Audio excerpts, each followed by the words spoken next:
Hello, good evening everyone. My name is Nick. I am the children's librarian here at Manoa.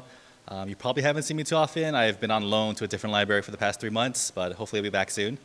Thank you.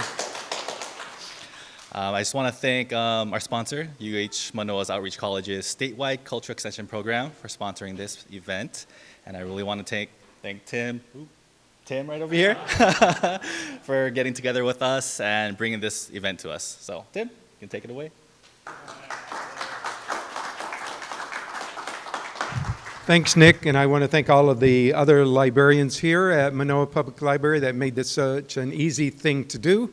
Nick and Fong, I think, is still downstairs at the door, and Crystal, the branch librarian, is away, I think, on emergency leave. But it's fabulous to be here with you, and out there in Streamland, we want to say hello to you, too, that we welcome all of you. I want to thank our sponsors that make this possible for us. Here at the University of Hawaii at Manoa Outreach College, we work with the National Endowment for the Arts and the Hawaii State Foundation on Culture and the Arts to bring these programs to the community. So we're very excited to be here in person and online bringing our Halloween special to you. And to start the evening off, we have none other than Jeff Gere. So, take it away, Jeff.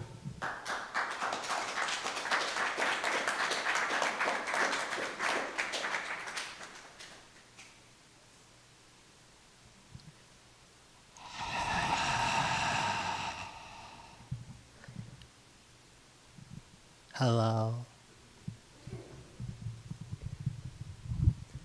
I'm going to take the mic off the stand, which is kind of spooky. Oh, I'm glad to see you all. I'm glad to see you all. Thank you for coming. You all get a big round of applause for getting here on time and getting in a chair and wearing a clean shirt. One of my favorite things to do in the world is freak out children. And I'm so glad we have some of them with us because they start like this. And pretty soon they're going to be like this. And they're going to be like,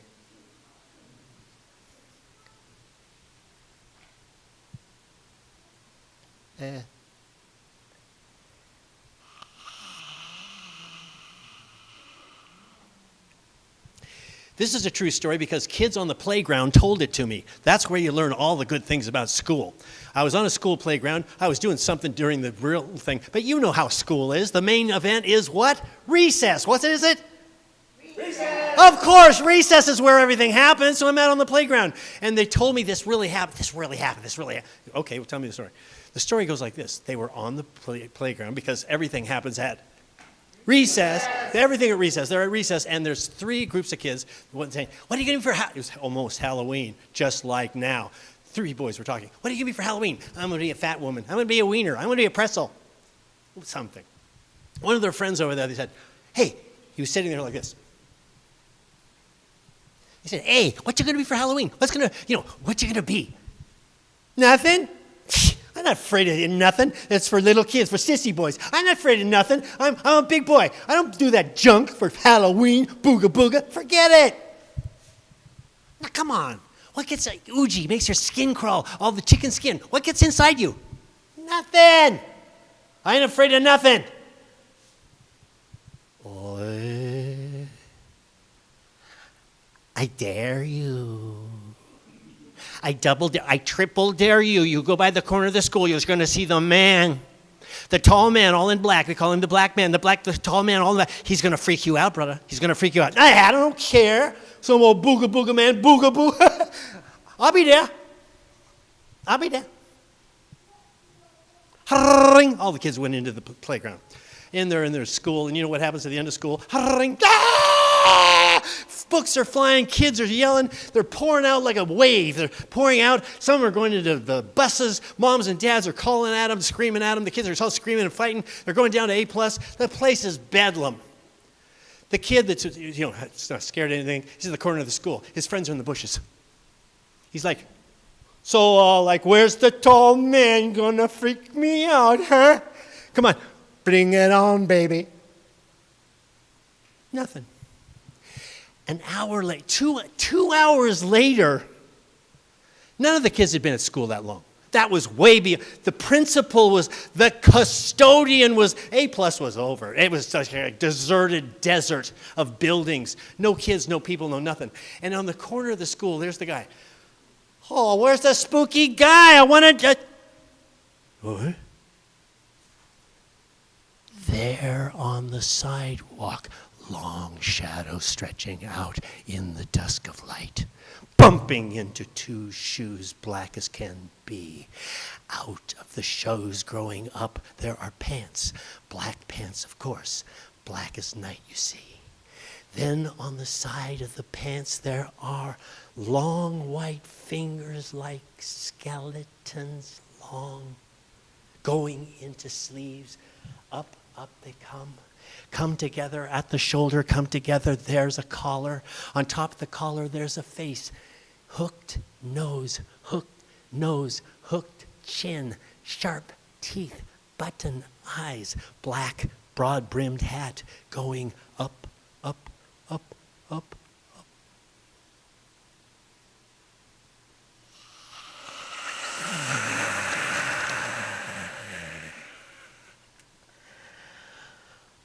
Are you the boy who's not afraid of anything? Sometimes. Yeah. If you're not afraid, little boy, follow me. Now I have to take a survey at this point in the story. How many of you would say, that's enough, I'm done with this story, I'm not going to follow the tall man down the street? How many of you would say, yeah, I'll go along? How many of you have already raised your hand twice? How many of you don't know what you'd do? How many of you just want to raise your hand? How many of you don't want to raise your hand? What are you doing? Raise your hand. How many of you want to see what happens? You wouldn't go, but you'd like to see what our little hero does when, of course, makes a better story. So the tall man turned and he started to walk down the street. Now, the boy knew the neighborhood pretty well. He thought he did, but no. He walked down that street. The tall man had long legs. He was walking so fast, the boy was running. The tall man turned left and then right and right and left and right. Pretty soon, they were in a part of the town. He's running. I don't know if you know where I am. I don't even know where I am. The man turned down an alleyway, and he walked down to the end. It was a dead-end street. There was ivy on the wall. The tall man turned and said,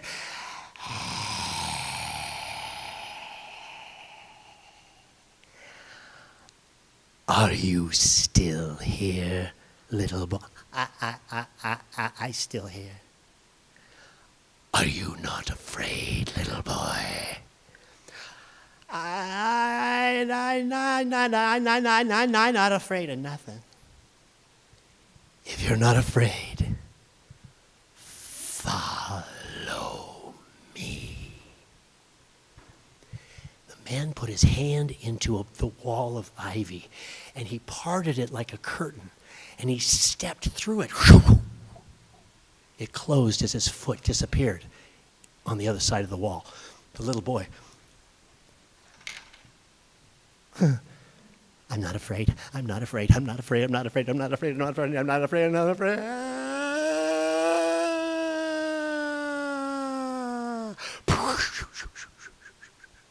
He landed in a new land. In this land there was a fog on the ground. He could see the tall man walking, and there was a swirling going as he walked towards a house that had some strange heads looking down. Little boy is following, pursuing the tall man, and as he goes, he sees that there are stones with letters and numbers. It's occurring to him, this is the graveyard.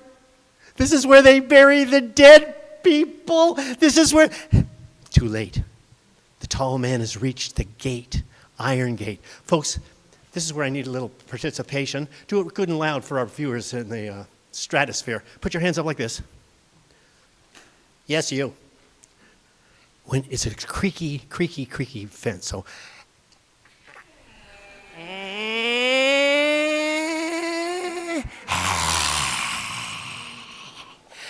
Are you still here, little boy?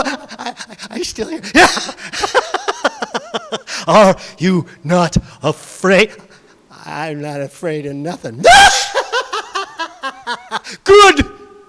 Because if you're not afraid, follow me. And of course, for the story to go on, he followed the man inside the room of the dark. You say, uh-huh. It was so dark he could hardly see, but he could hear. He couldn't see his hand very well, but he could hear. And it sounded like this. Now put your hands up. It sounded like something flying. Come here, you. It kind of hit him in the head a little bit. Like bats. But that wasn't the scary part. The scary part was, are you not afraid, little boy? I'm not afraid. If you're not afraid, then follow me. And the man walked down deeper, darker, deeper, darker, down some stairs that went down, down, down. Now in this room, the boy followed, of course, for the story to continue. He walked down the stairs, and in this new room, it was darker than in the other room. He could hardly see his hand in front of his face. But he could hear. Get your hands up like this. It sounded like something was tearing or ripping. Come on. You gotta make the face too.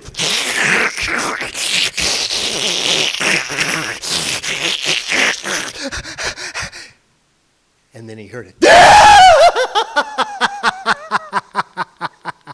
Are you not afraid, little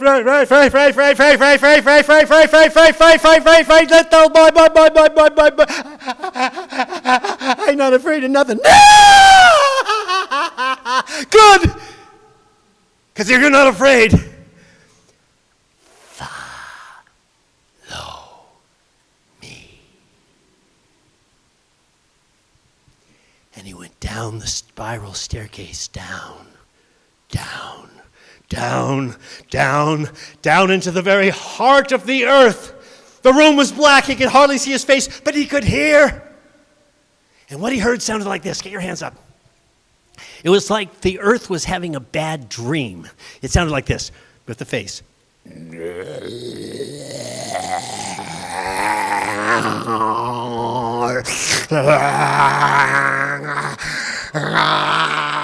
And then he heard coming behind him. And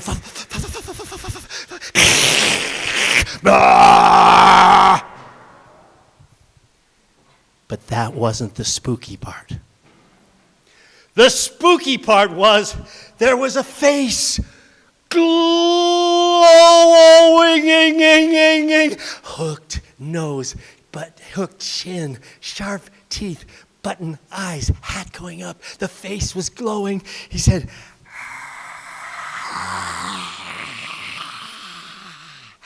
Are you not afraid, little boy?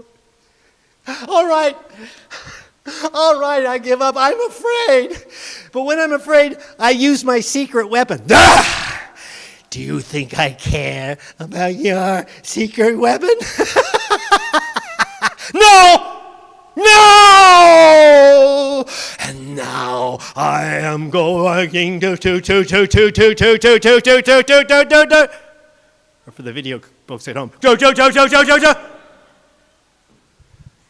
Well, that was it. The boy thought, face glowing, dark room, freaking, I'm getting out of here. He concentrated. He used his secret weapon, changed the story around, got out of there. This is what he did. He concentrated, closed his eyes. He concentrated. He clenched his fists. He concentrated, used his secret weapon. This is what he did.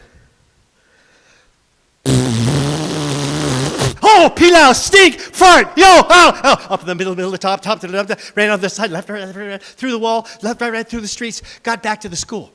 His friends were watching in the bushes. Ha, ha, ha, ha, ha, ha. You got scared by the tall man. You got scared by... Yeah, I got scared all right.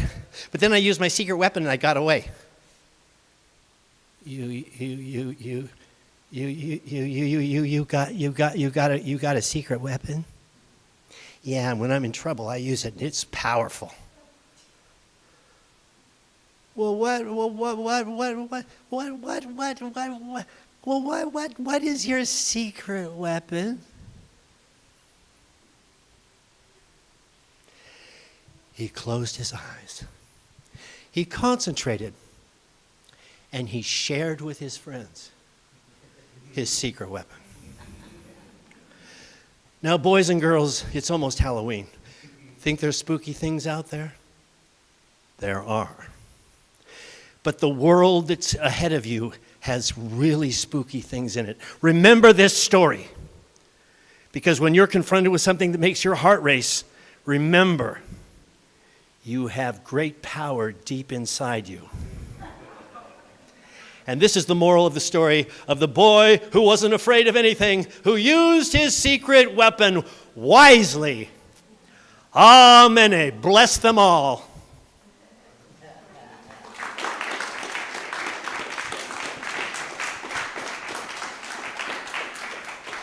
Thank you very much, Joe. Fabulous start to our evening here. And now we have direct from Maui, Kathy Collins.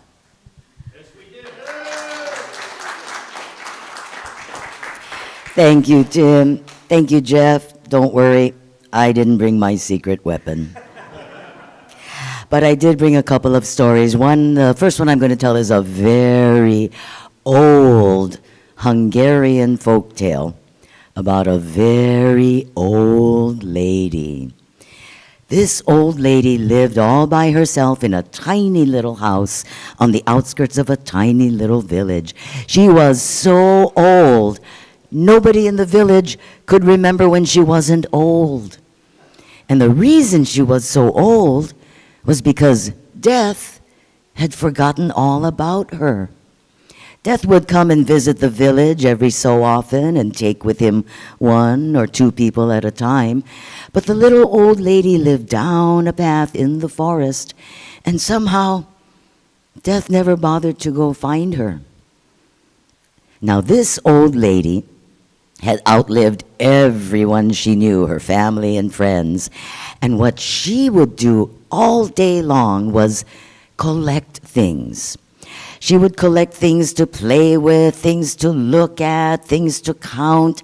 Her little tiny house was just jam-packed with boxes and barrels and trunks of things.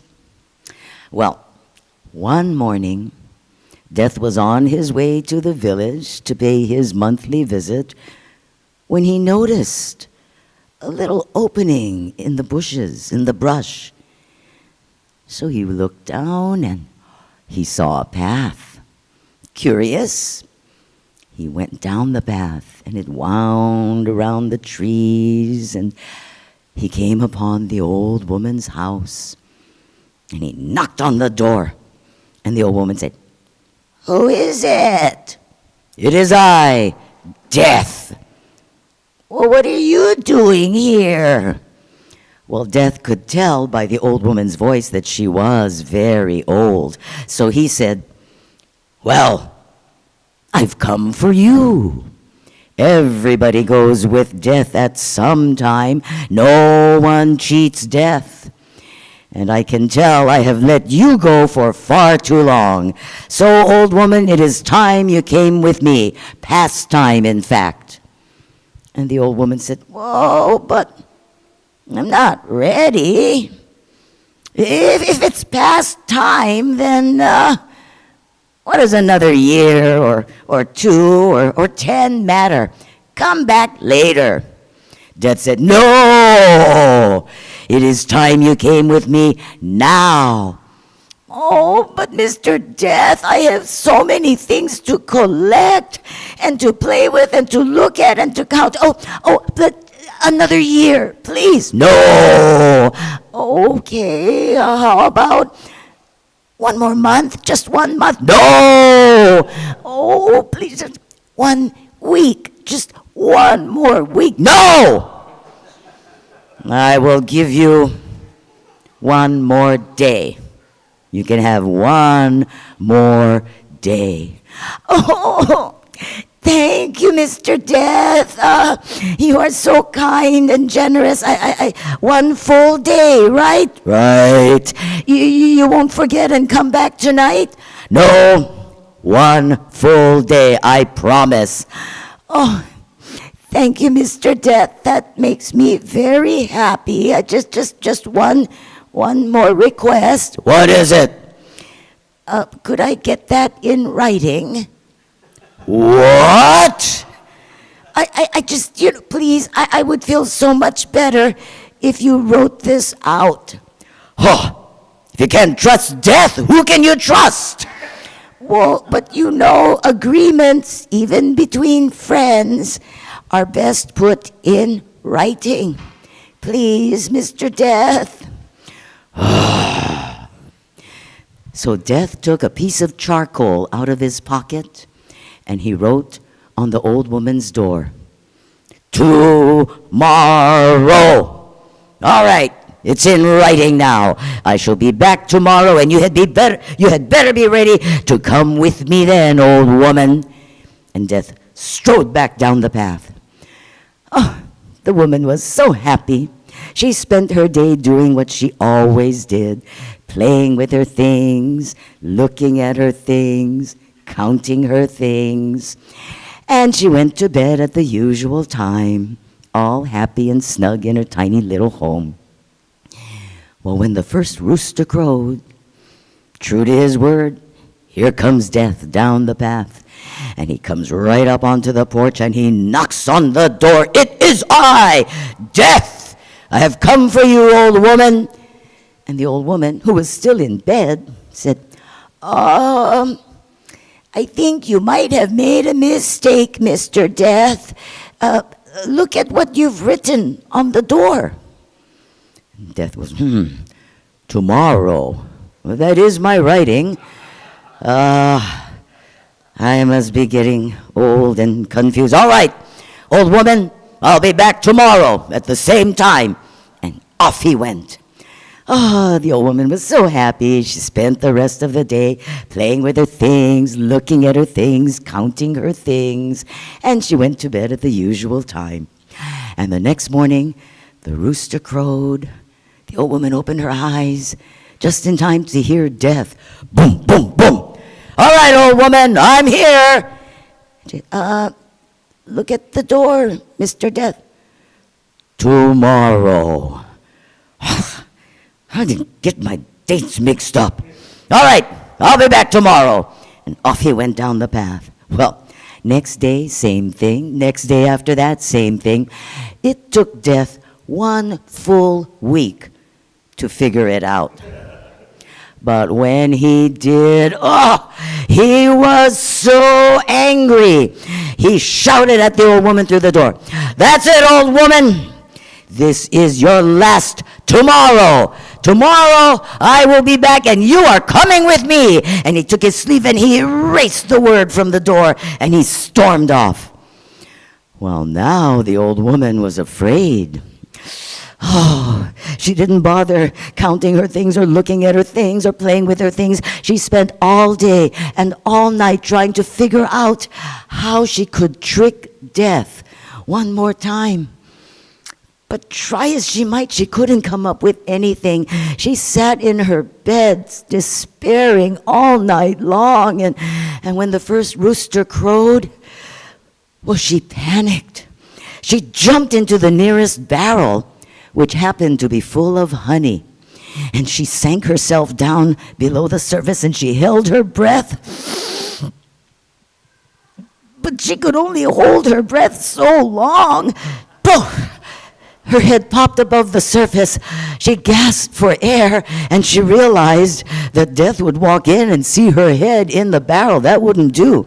So she looked around. There was a big box. She jumped into the box, which was full of goose feathers. Well, that was just fine with her. She buried herself under the feathers, and she huddled down as she heard Death's footsteps coming up the path. And this time, Death didn't bother to knock. He kicked in the door and he said, "All right, old woman, time for you to come with me now." Well, the old woman was hunkered down in the box of feathers and trying to keep still and quiet, but there were goose feathers tickling her feet and under her arms and her ears and her nose. And try as she might, she just couldn't hold back a giant achoo! And the box exploded open, and a cloud of feathers appeared, and the old woman, still reeling from that sneeze, stood up, and there she was, feathers stuck to every inch of her honey-covered body. Well, Death had never seen such a creature before in his life. And in his confused mind, he thought, well, so this big, feathered, bellowing monster must have gotten to the old woman before me. And he took off running out of the cottage, down the path. And as far as I know, he never did come back for that old woman.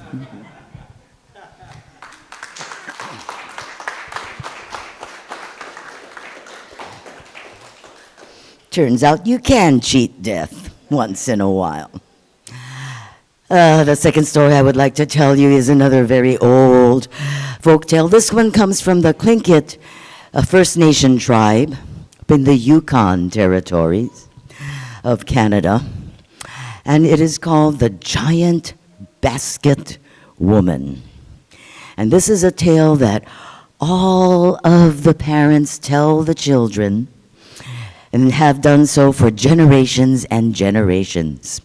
You see, there's this giant woman who lives high up in the mountains of the Yukon.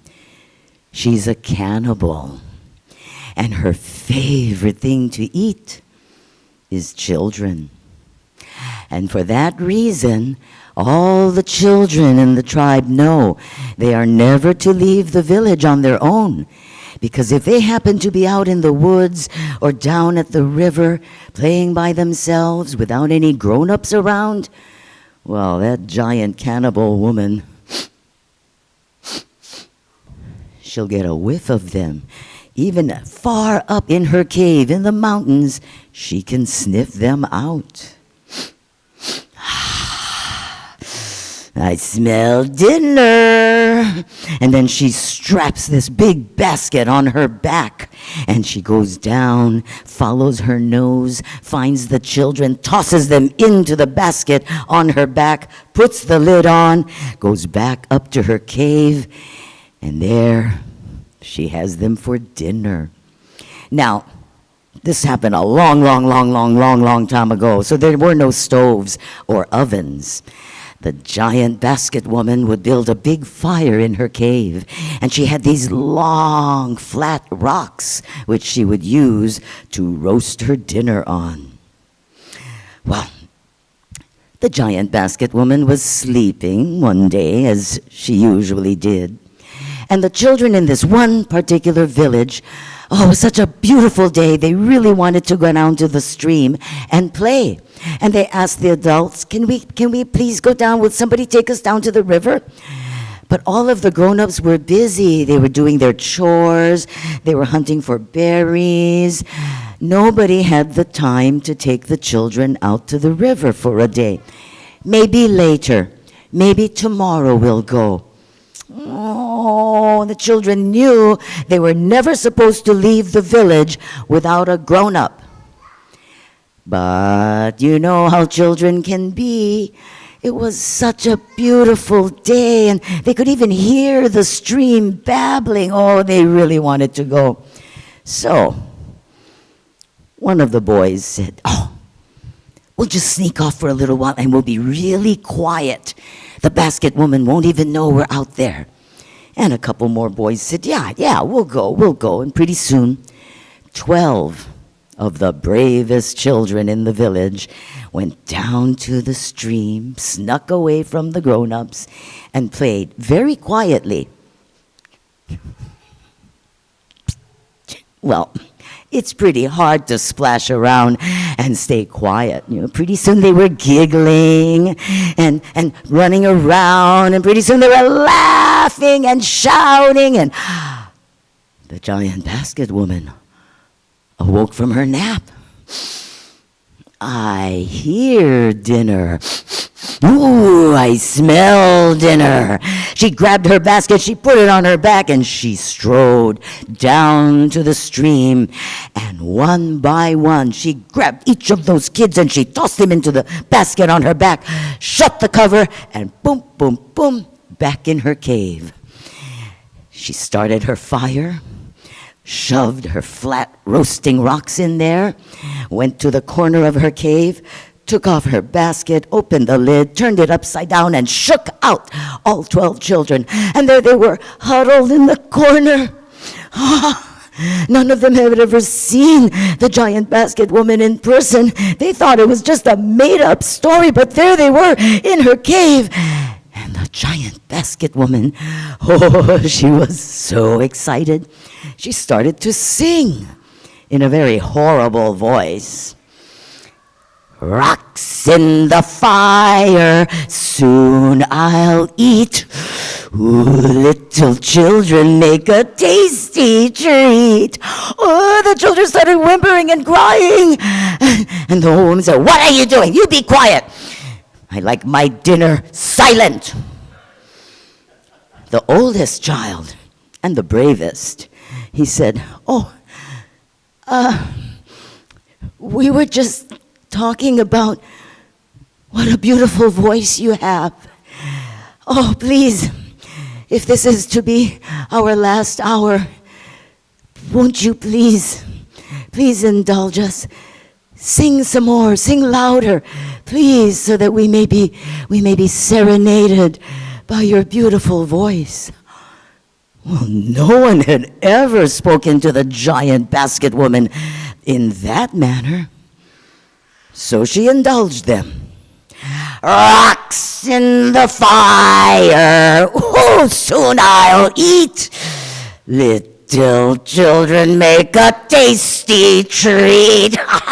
Rocks in the fire. And the little boy and all of his friends go, oh, bravo, it's like a nightingale. Oh, and the little boy said, surely someone who sings as beautifully as you do must also be a talented dancer. Do you dance? Well, of course I dance. I'll show you. Rocks in the fire, soon I'll eat. Little children, what a tasty treat. Oh, bravo, bravo! Like watching an antelope bound across the prairie. More, please, more! Oh, there was no stopping the giant basket woman now. Rocks in the fire! Oh, soon I'll eat! And she got closer and closer to the fire, and with wild abandon, swinging her arms around, she started to lose her balance. And the boy yelled, now! And all of the children leapt up and shoved the old woman into the fire. And they took her walking stick and they kept poking her down. And as much as she screamed and yelled, they would not let her up off those rocks.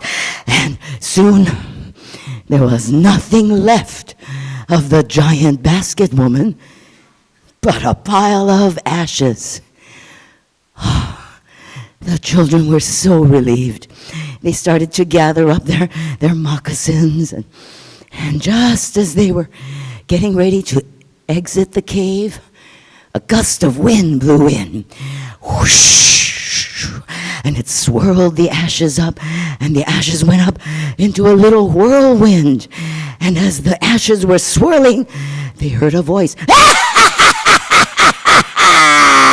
You foolish children! You think you can defeat me? Never! I shall be eating your flesh and drinking your blood till the end of time!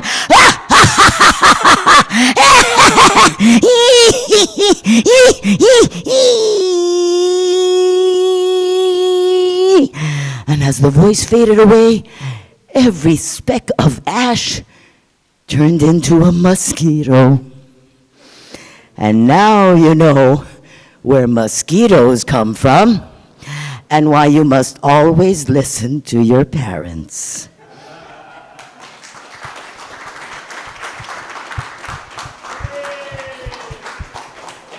Thank you so much, Kathy. And now, last but not least, we have Alton Chung. Well, unfortunately, our first two tellers, they must depart at this time. So if we can give a big round of applause to Jeff Gere and Kathy Collins. Kathy truly is jumping back on an airplane to get back to Maui tonight. So.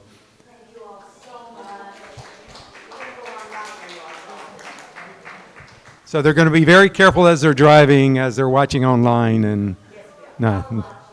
Oh, okay. All right, Alton.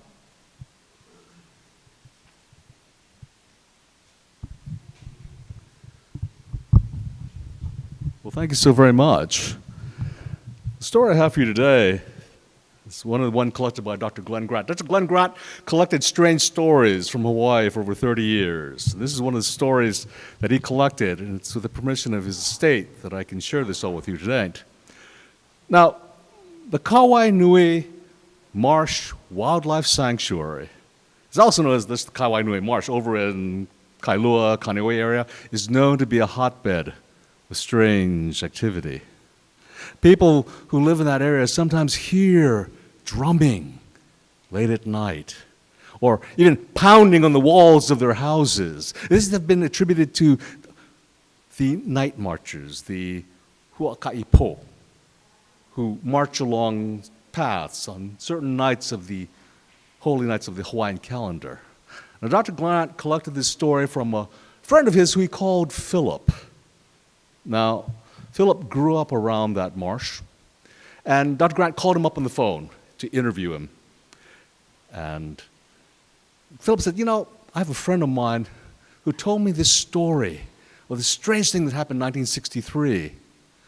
There were some teenage boys driving around on the old Kailua Dump Road, which runs along the west side of the Kauai Nui Marsh. And they pulled into this place which they called Airplane or Landfill Park. It's where people used to fly radio-controlled airplanes. They now call it the Kauai Nui Model Airplane Field. Boys were looking around for a place to hang out, a place where they could go and crank up their music and do whatever boys do when they're not supervised. So they're having a great time. They're playing their music, they're talking, and all of a sudden they're staying out in that marsh. In the middle of the night, they see these two glowing figures walking side by side. And as they watch, they notice behind these two glowing figures are two more figures, glowing, also walking side by side. And as they stare, they can see that there's more and more and more. There's a whole line of these people, all walking side by side abreast of each other. And that's when Philip's friend tells the rest of his friends, there are lots of weird stories about this place. Maybe we should think about maybe going someplace else to hang out. They all look at him, they all nod, they all jump in the cars, they take off.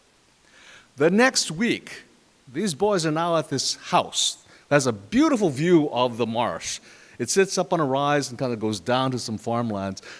Philip's friend would eventually rent this place and have his own experience. But tonight they're just kind of hanging out there. They said, they're telling all their friends who weren't there last week, they said, if you want to see something really spooky, this is the place, because we got this great view of the marsh. And they noticed before the sun goes down that there's some shrubberies off to the right, and then there's a gap in that shrub. And as the night progresses, it gets darker, they're just kind of looking out in that marsh, and they notice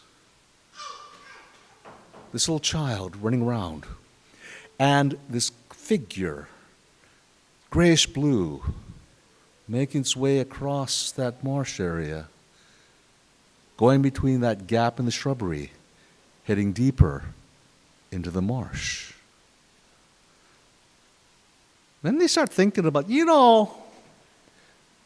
maybe keeping staring into this marsh every week is not really a good idea. So yeah, let's not do this anymore. So they stopped. Fast forward to 1963. Now, Philip's friend is now renting that house with that great view of the marsh. He just moves in. He's been there a couple nights, and now one night he's just about drifting off to sleep when he feels someone pushing him and pressing on him, like someone's trying to wake him up. Well, his eyes pop open, he looks around, and there, in the doorway of his bedroom, he sees a very tall, regal-looking Hawaiian man, and he's staring at him. And he's remembering that earlier that evening he could have sworn he saw someone trying to get into his house, but trying to get through a wall. First he thought it's just a trick of the light. But after a while, that man just kind of vanishes. And when he can move again, he starts thinking to himself, well, what he experienced, was that really real? Next day, he calls up all his friends. Hey, you guys got to come. You guys got to come over to my house. There's something weird happening in my house. You guys got to be here. So all his friends show up. They got a big ice chest cooler. They put it inside the house in front of a big picture window that has a panoramic view of the marsh. And all these guys, they all bring poo-poos, right? Something that they're going to be munching on to their all-night visual, right? So they put all their poo-poos on the floor, and people start talking, and some of them go into the kitchen, and the guys in the kitchen, they see this apparition, this shadowy apparition, move past the kitchen window. Hey, you guys saw that? Yeah, we saw that. All of a sudden, the phone line is filled with static. Glenn Grant hangs up the phone, and eventually Philip calls back, and he continues his story. He says, yeah, those guys who were in the kitchen, they saw this shadowy apparition walk past the window. I guess we should go and check it out. Yeah, I guess.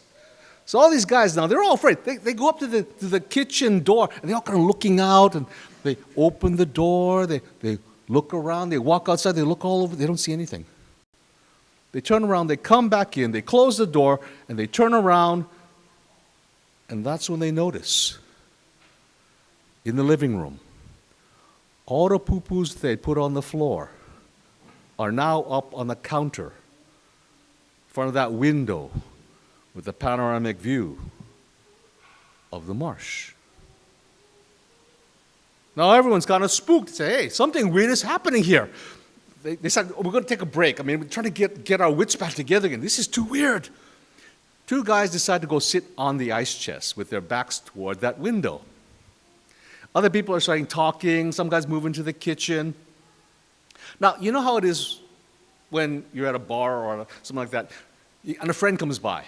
And they come by, they put their arms on their shoulders, they lean in, they press on you, and they say, hey, hi, what's going on? Well, these two guys on the ice chest, they feel somebody come up behind them, put their hands on their shoulders, press down on them. But nobody says, hey, hi, how's it going? They turn around, they look. There's nobody behind them. Hey, guys, something's happening over here. We don't know what's going on. Everybody comes into the living room. The guys on the ice chest tell them what they had just experienced. Now everyone's kind of spooked. Whoa, man, hey, that's kind of weird. Now, About this time, the next door neighbor is getting kind of annoyed at these guys. They're making all this noise. He's going to walk over there. He's going to knock on the door and tell them, find out what's going on, why they're making all this noise, and to keep it down. Well, everyone's shocked. They're just kind of stunned. And it's dead silence inside the house. And all of a sudden they hear this. Someone's knocking on the front door. Everyone looks at the guy who's renting the house. I guess I'll go check it out. He walks to the front door. He reaches for the doorknob. He's hesitant. All this weird stuff has happened tonight.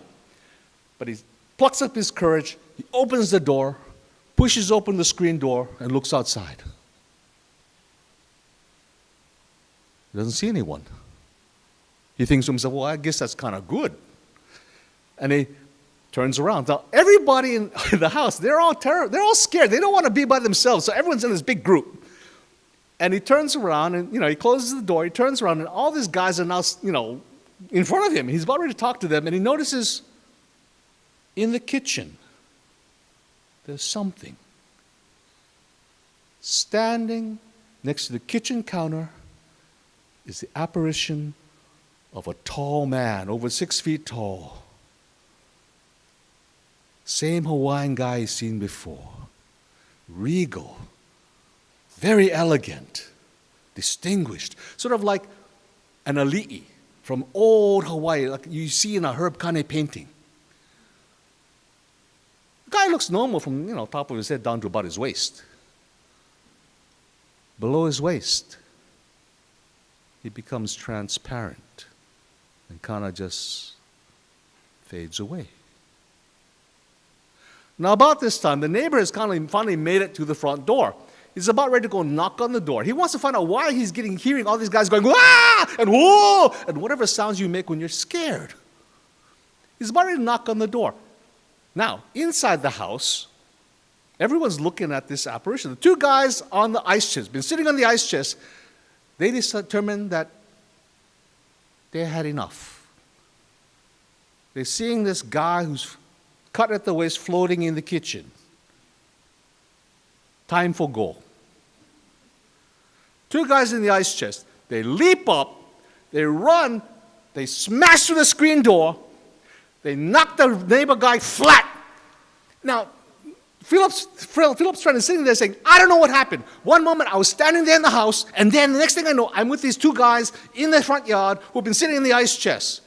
We turn around, we look back at the house, and there's this guy lying underneath the screen door. Well, they rush over to him, and they lift up the screen door. He's bleeding. Say, okay. Luckily, there's a hospital nearby. They bundle him up. They take him to the hospital, and the doctor is stitching this guy up. And of course, the doctor's going to say, hey, what happened to this guy? Looked like he's got this screen door imprinted upon his face. Well, we had this party. And then we saw this apparition, this tall Hawaiian guy. We don't know who he is, but, my friend who's living in the house, he's seen him around the house. So the doctor starts asking questions. Describe the guy. Where is this house? And then the doctor turns pale. I know the guy. What? I know the guy. About 20 years ago, this Hawaiian man lived in that house. And he saw the night marches. And I think he died in that house. Gee, all the kind of stuff you find out after you rent the place, yeah? They don't tell you about this kind of stuff. Okay, fast forward. 1987 now. Philip is now working at a restaurant. And he's kind of a night owl. He always tells his friends, all his co-workers, come over to my house, sit back, relax, unwind. And everybody knows that, hey, he's up late. If you want to go talk story with somebody, go to Philip's house. He's always around. He loves to go and talk story. So he's sitting there with his friends. They're just sitting down. They're just relaxing. All of a sudden, this car comes screeching up into his driveway. Everyone's looking and saying, who is this guy? This guy pops out of the car. His eyes are bug open. Doesn't have a shirt on. Hey guys, you gotta help me. You gotta help me. There's something going on inside my house. I can't explain it, but I'm not going back there by myself. Hey, calm down. Hey, buddy, calm down. What's going on? I don't know, but I can't go back there by myself. You guys gotta come. I'll explain on the way. So Philip, his friend, Philip's brother, and this stranger, they pile into a car, they start driving to this guy's house. I just moved into this house next to the Kainui Marsh, and I've only been there a couple of nights. Last night, I kept hearing people in my backyard. And I thought, hey, how come my neighbors in my backyard? They shouldn't be back there. But every time I got to the window and I tried to look out, the noise would stop. Anyway, I was really kind of annoyed. Why would anyone be in my backyard? So this morning I got up and I went down. The house is on a slope. And so, you come out the front part, you go down the side of the house, go down into the backyard. There's a tree in the backyard. Yesterday the tree was fine. Today when I looked at the tree is dead. All the leaves have fallen off the tree. And the leaves that are laying on the ground, they're kind of brown and crinkly. And when you touch them, they crumble to dust. And he said when he's looking at the leaves, he saw these big footprints in the dirt. Well, now they've arrived at the house, this spooky house with a dead tree. So Philip's brother and the renter, they go down from the front yard, down the side of the house, into the backyard. Philip and his friend are standing there in the front yard looking at the house. Philip's brother and the renter are gone for like 10, 15 minutes. Philip turned to his friend and said, either these guys are seeing something and they're so scared that they don't want to move, or they're really curious about something. They're trying to see what's out there. As soon as he says that, from around the side of the house, here comes his brother, here comes the renter. They're sprinting uphill. They go crossing the street and they dive into the car, through the car windows. Whoa! Well, they get him, they calm down, they get him to calm down and tell him what the heck happened. Philip's brother says, when he went down into the backyard, all of a sudden, the temperature dropped 5 degrees, 10 degrees, 20 degrees. It got really cold really fast. And he said he could see the dead tree. But 100 yards away, he could see the marsh. And in the marsh, he saw people doing what people normally do, which is fine. Except most people don't glow orange. And he said he also saw this really big guy.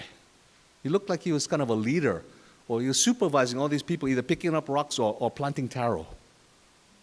And he and the renter kind of looked at each other and they said, if that big guy sees us, I think we're going to be in trouble. So they slowly backed up. Then they turned around and began sprinting uphill and dove into the car. Well, after hearing that, Philip says, enough, that's it, pal, enough for tonight. The next day, Philip is talking to his Calabash auntie, who is really into this psychic phenomenon stuff. He tells her what happened the night before. She's interested. She wants to go see this spooky house with a dead tree. So about 10 people show up at Philip's house, and they all kind of caravan over to the spooky house with the dead tree. They stop on the way. Philip goes and picks up tea leaves, and he makes a tea leaf lei to put on himself as for protection. Well, they all get to the house. They all pile out, and they go down the side of the house into the backyard. And Philip says as soon as they get to the backyard, the temperature drops more than 15 degrees. It gets really cold, really fast. And he can see the dead tree. 100 yards away, he can see the marsh.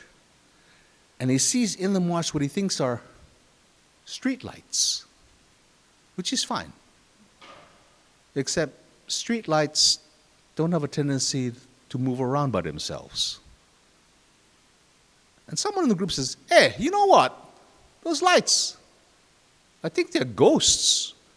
And as soon as he says that, suddenly those lights come into sharp focus.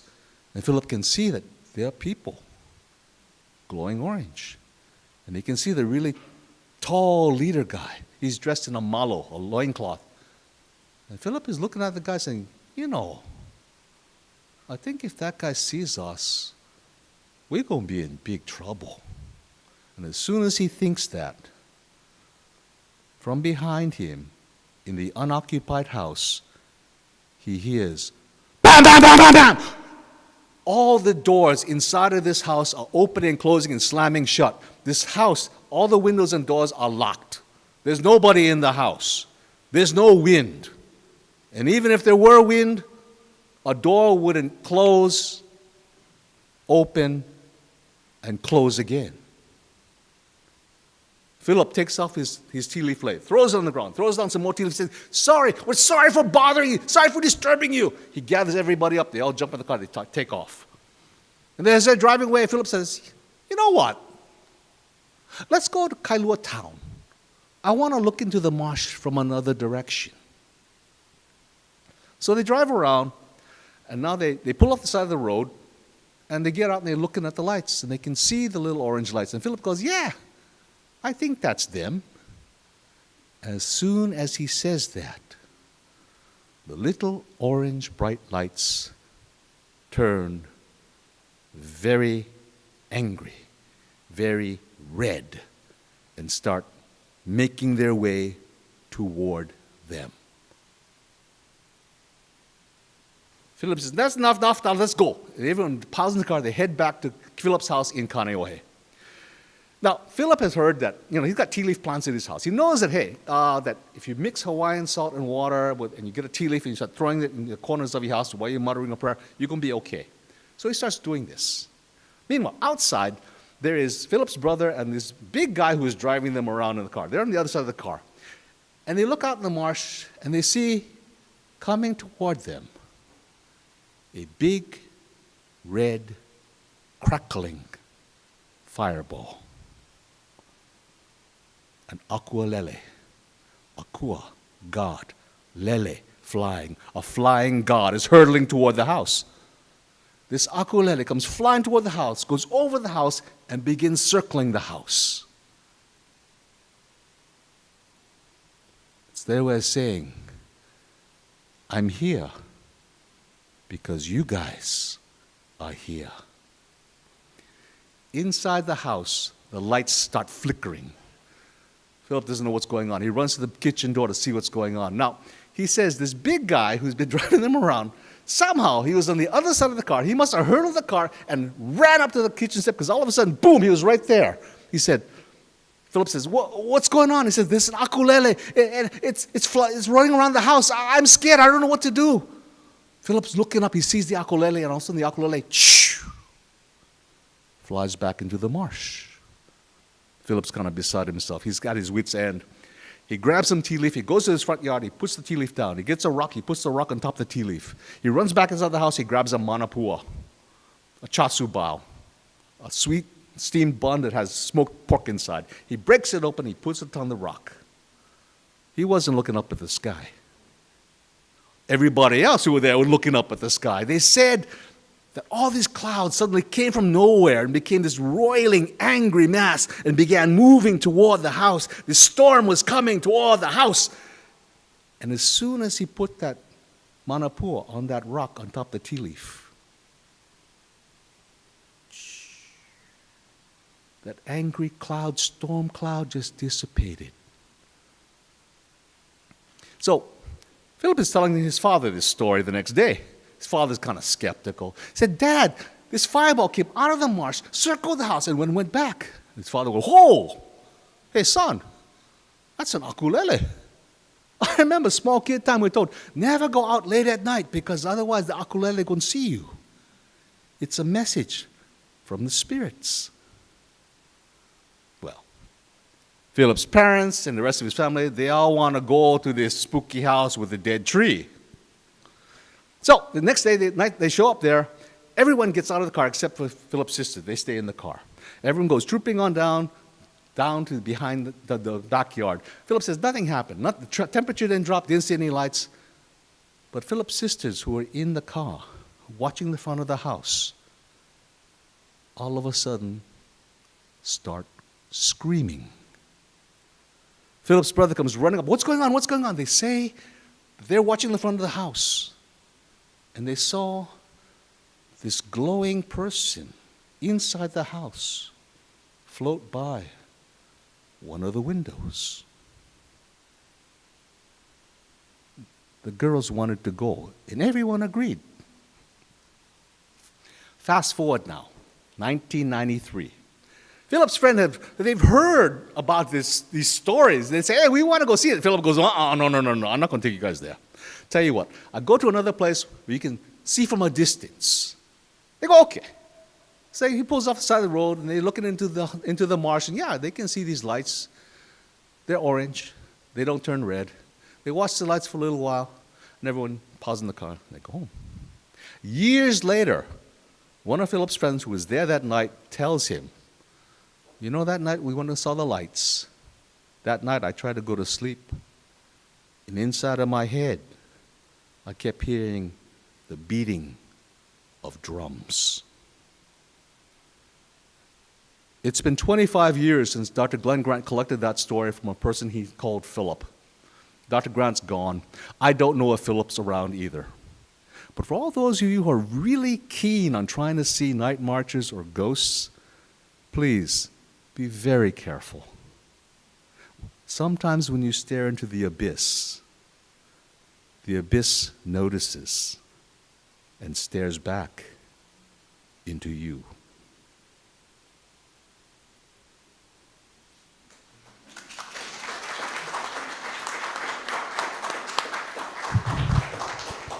Thank you very much, Alton, for that. It's dark outside, you know. Yeah. Thank you all for coming. Thank you, everyone who checked in via the stream. And we were very happy to have you all. Thank you again to Manoa Public Library and all your wonderful staff and all our staff who make the stream happen and set up for tonight, the National Endowment for the Arts and the Hawaii State Foundation on Culture and the Arts.